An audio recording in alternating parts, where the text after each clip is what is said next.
চেন্নাইয়ে চিকিৎসাধীন অবস্থায় মারা গেছেন কন্টেন্ট ক্রিয়েটর ও অভিনেত্রী কারিনা কাইসার।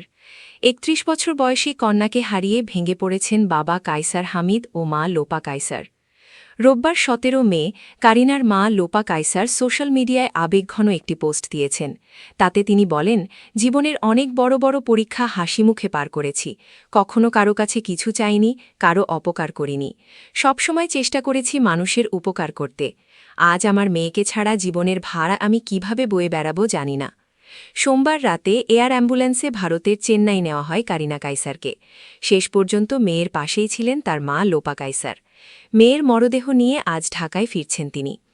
লোপা কাইসার জানান, রোববার ১৭ মে বাদ মাগরিব রাজধানীর বনানীর ডিওএইচএস মাঠে কারিনার প্রথম জানাজা অনুষ্ঠিত হবে।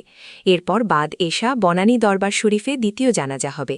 রাত ১০টায় কেন্দ্রীয় শহীদ মিনারে নেওয়া হবে তার মরদেহ। সোমবার ১৮ মে বাদ ফজর মুন্সিগঞ্জের আবদুল্লাপুরে তাকে সমাহিত করা হবে। লিভার সংক্রান্ত জটিলতায় কয়েকদিন ধরে সংকটাপন্ন ছিলেন কারিনা কাইসার। প্রথমে রাজধানীর একটি বেসরকারি হাসপাতালে লাইফ সাপোর্টে রাখা হয় তাকে। পরে উন্নত চিকিৎসার জন্য এয়ার অ্যাম্বুলেন্সে ভারতের চেন্নাই নেওয়া হয়। সেখানে ভেলোরের ক্রিশ্চিয়ান মেডিকেল কলেজ সিএমসি হাসপাতালে তার চিকিৎসা চলছিল। চিকিৎসকেরা প্রথমে তার ফুসফুসের চিকিৎসা শুরু করেন। এরপর লিভার ট্রান্সপ্লান্টের প্রস্তুতিও চলছিল। কন্টেন্ট ক্রিয়েটর হিসেবে পরিচিতি পেলেও সাম্প্রতিক সময়ে অভিনয় ও চিত্রনাট্য লেখার কাজ নিয়ে ব্যস্ত ছিলেন কারিনা। সামাজিক যোগাযোগ মাধ্যমে প্রাণবন্ত উপস্থাপনা ও জীবনঘনিষ্ঠ কন্টেন্ট তরুণ দর্শকদের কাছে তাকে জনপ্রিয় করে তোলে। পরে ওটিটি ও নাটকের জগতেও ধীরে ধীরে নিজের জায়গা তৈরি করেন। তার উল্লেখযোগ্য কাজের মধ্যে রয়েছে ইন্টার্নশিপ ও 362436।